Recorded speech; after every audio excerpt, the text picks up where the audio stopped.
மாதத்தின் ஆரம்பத்தில் செவ்வாய் வந்து உங்களுடைய ராசியிலேயே இருக்கிறார். அதுக்கப்புறம் 2ஆம் இடத்திற்கு போகிறார். ராசிநாதன் 2ஆம் இடத்தில் இருக்கிறதுன்றது ஒரு வகையில் ஒரு கொடுப்பு முயற்சிகள் பலிக்குங்க. 3ஆம் அதிபதி 3வது வீட்டிலேயே வலிமையாக இருக்கிறார். முயற்சிகள் பலிக்கக்கூடிய அமைப்பு மாத ஆரம்பத்திலிருந்தே ஒரு சீரான அமைப்பு இருக்குதுங்க. 12ஆம் இடம் இப்போது சுப விரயத்தை கொடுக்கக்கூடிய நிலைமையில் இருக்கிறதுனால எல்லா இடங்களையும் மேஷராசிக்காரர்களுக்கு சொல்லிக்கிட்டே இருக்கிறேன். குருவின் பார்வையில் சனி வந்துட்டதுனால கடந்த ஒரு வருஷமாக இருந்து வந்த வெட்டி செலவு அமைப்புகள் கண்டிப்பாக ஏதோ ஒரு விதத்தில் கொஞ்சம் ஒரு மாதிரியான சூழலில் மனக்கவலையில் இருக்கக்கூடிய மேஷராசிக்கார பெற்றோர்கள் எல்லாருக்குமே குழந்தைகளிடமிருந்து நல்ல தகவல்கள் வரக்கூடிய அமைப்பு கண்டிப்பாக உண்டு. 4ஆம் பாவகம் இப்போது சுபத்துவமாக இருக்கிறது. உச்ச குருவின் அமைப்பு ஒன்று சொல்லிடுறேன். அடுத்த வருஷம் ஜூன் மாதம் உங்களுக்கு ஜென்ம சனி ஆரம்பிக்கிறது. ஏன்னா வருமுன் உரைப்பது தான் ஜோதிடம்.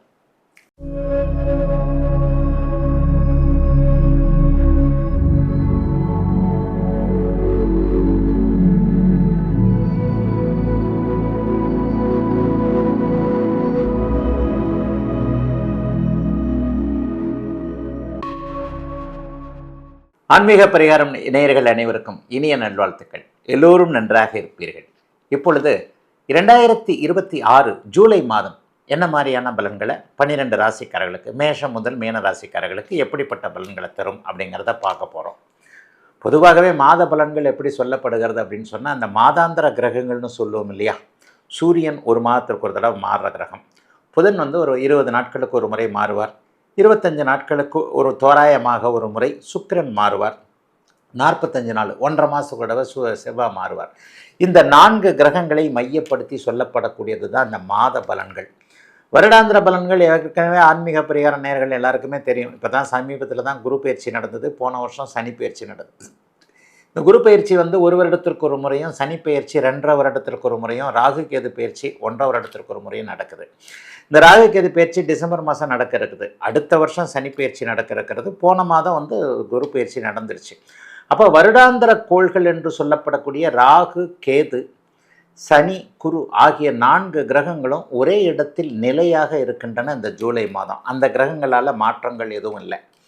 ஆனால் சூரியன் எப்போவுமே மாறுற மாதிரி இப்போது சூரியன் மாறுகிறார்.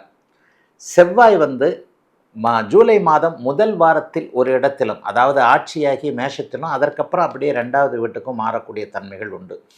புதன் வந்து வக்கர நிலைமைகளில் அப்படியே ஆட்சி, அப்புறம் கடகத்திற்கு வர்றது, அப்புறம் மேலே போகிறதுன்ற மாதிரியான வக்கர நிலைமைகளில் இருப்பார். ஜூலை மாதத்தில் ரிஷப அதிபதியான சுக்கிரன் வந்து கடகத்திலும் சிம்மத்திலும் மாறி மாறி இருக்கக்கூடிய தன்மைகளும் இப்போது இருக்குது. ஒரு நிலையில் பார்த்தோம் அப்படின்னு சொன்னால், பெரிய அளவில் மோசமான சாதகமற்ற கிரக நிலைமைகள் ஏதாவது இருக்கா அப்படின்னு பார்த்தீங்கன்னா கண்டிப்பாக கிடையாதுங்க. 12 ராசிக்காரர்களுக்கும் அப்படிலாம் ஒரு பெரிய மோசமான இப்படி நடந்துரும் அப்படி நடந்துரும்ன்ற கிரக நிலைமைகள் இல்லை. கோச்சாரத்தில் வந்து கெடுபலன்களை கொடுக்கக்கூடிய சனியே இப்போது உச்சகுருவின் பார்வையில் இருக்கிறார். 2வதாக செவ்வாய் இந்த ஜூலை மாதம் முழுவதும் சுபத்துவம் என்கின்ற ஒரு சுக்கிரனுடைய வீட்டில் ஒரு 20 நாட்களுக்கு மேலாக சுக்கிரனுடைய வீட்டில் இருக்கிறது. இந்த செவ்வாய் சனி 2 கிரகங்களும் வலிமையாக இருக்கின்றதை காட்டுது.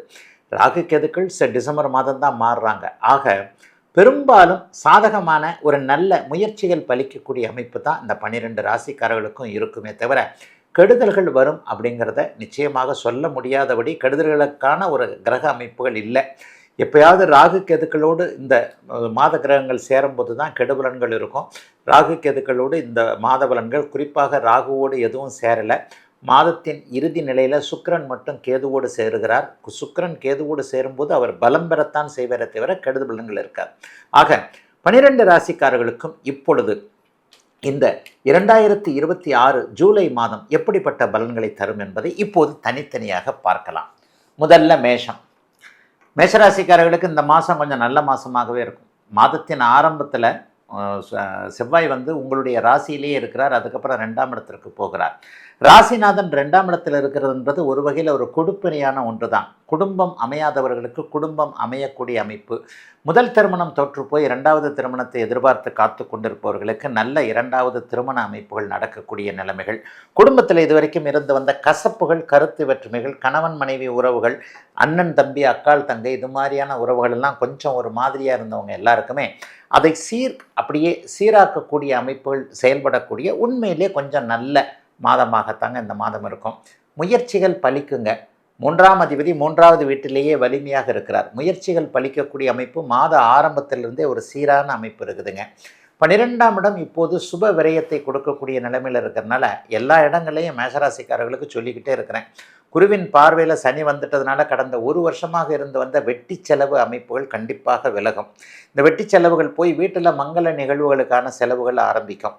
பொண்ணுக்கு கல்யாணம் பண்ணுறது, பிள்ளைக்கு வேலை வைக்கிறது, அல்லது எனக்கே ஒரு தொழில் ஆரம்பிக்கிறது, அல்லது பையனுக்கு ஒரு வேலை வாங்கி கொடுக்குறேன், பையனுக்கு ஒரு தொழில் வச்சு கொடுக்குறேன்ற மாதிரியாக உங்களுக்கு, குழந்தைகளுக்கு, குடும்பத்திற்கு தேவையான அமைப்புகளுக்கு இதுவரையும் இருக்கக்கூடிய வெட்டி செலவுகள், விரைய செலவுகள் நின்று சுப மங்கள செலவுகள் அதிகரிக்கக்கூடிய, ஆரம்பிக்கக்கூடிய நல்ல மாதமாக இந்த மாதத்தை நீங்கள் கண்டிப்பாக எல்லாருக்குமே வயதிற்கேற்றாற் போல சொல்ல முடியுங்க.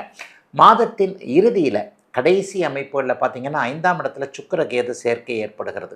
வெளிநாட்டில் இருக்கக்கூடிய ஒரு மகன் மகள் மேரில் கொஞ்சம் கவலைகள் இருந்தவர்களுக்கு திருமணத்துக்கு ஒத்துக்க மாட்டேன்றாங்க, திரும்பி வர்றதுக்கு ஒத்துக்க மாட்டேன்றாங்க, தனியாக இருக்கிறாங்க, என்ன பண்ணுறாங்களோ ஏது பண்ணுறாங்களோ தெரியலையேன்ற மாதிரியாக ஏதோ ஒரு விதத்தில் கொஞ்சம் ஒரு மாதிரியான சூழலில் மனக்கவலையில் இருக்கக்கூடிய மேஷராசிக்கார பெற்றோர்கள் எல்லாருக்குமே குழந்தைகளிடமிருந்து நல்ல தகவல்கள் வரக்கூடிய அமைப்பு கண்டிப்பாக உண்டு. 4ஆம் பாவகம் இப்போது சுபத்துவமாக இருக்கிறது உச்சகுருவின் அமைப்பினால். சுபவிரயத்தில் இப்போது கட்டிடம் கட்டுவது கண்டிப்பாக உண்டுங்க. சிலருக்கு இந்த வருஷத்துலேயே நம்ம ஏதாவது வீடு கட்டிடலான்ற எண்ணங்கள் வரும். வீடு கட்டுவது, ஒரு கட்டிடம் கட்டுற, கமர்ஷியல் பில்டிங் கட்டுறது, இந்த மாதிரியான விஷயங்களில் தடைகள் இருந்து அதை தள்ளி தள்ளி போட்டு கொண்டிருந்தவர்கள் எல்லாருக்குமே அந்த தடைகள் விலகக்கூடிய அமைப்பு சர்வ நிச்சயமாக உண்டுங்க. படிப்படியாக மேஷராசிக்காரர்களுக்கு நல்லவைகள் நடக்க ஆரம்பிக்கக்கூடிய அமைப்பு உண்டு. ஆனால் இன்னும் ஒன்று சொல்லிடுறேன், அடுத்த வருஷம் ஜூன் மாதம் உங்களுக்கு ஜென்மச்சனி ஆரம்பிக்கிறது. ஏன்னா வருமுன் உரைப்பது தான் ஜோதிடம்.